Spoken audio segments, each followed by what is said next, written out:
briefly sort of explain about the whole background.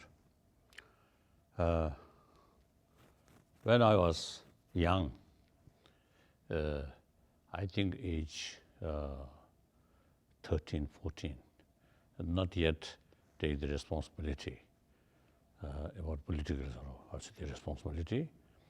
There was a regent. In fact, the regent is my own sort of teacher.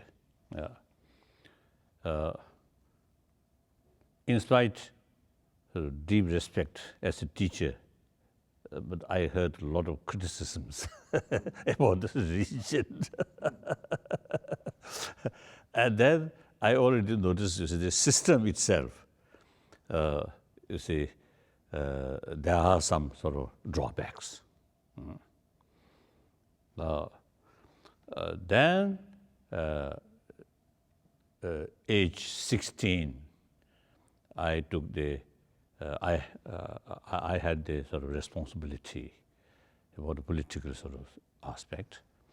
Then, of course, beside difficulties dealing with Chinese, I already start some reform.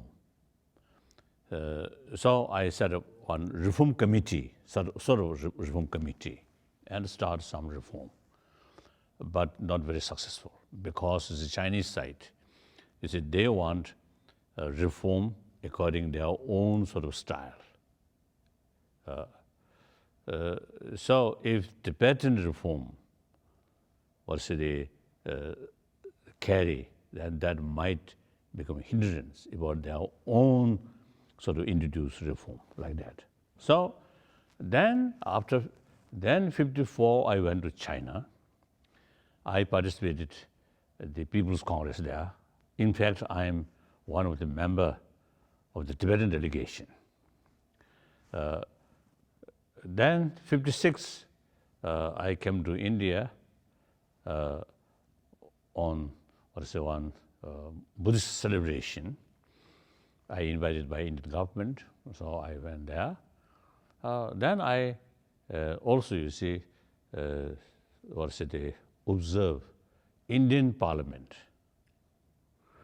I found big contrast. The Chinese Parliament, very much disciplined. The Indian Parliament looks no discipline, too much noisy. Right. And the member very proudly criticized about their leaders, their government like that. So I very much impressed. So then, 59, after we came to India, of course, traditionally, the wherever Dalai Lama and the Dalai Lama's cabinet there, the Tibetan government there, like that.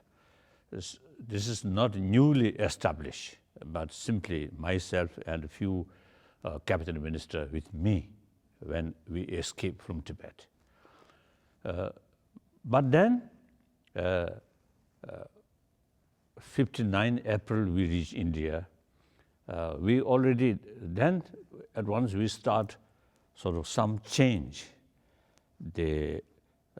Not like previous sort of system, but more sort of divisions among the sort of cabinet ministers like that. So then 60, we start work for democratization.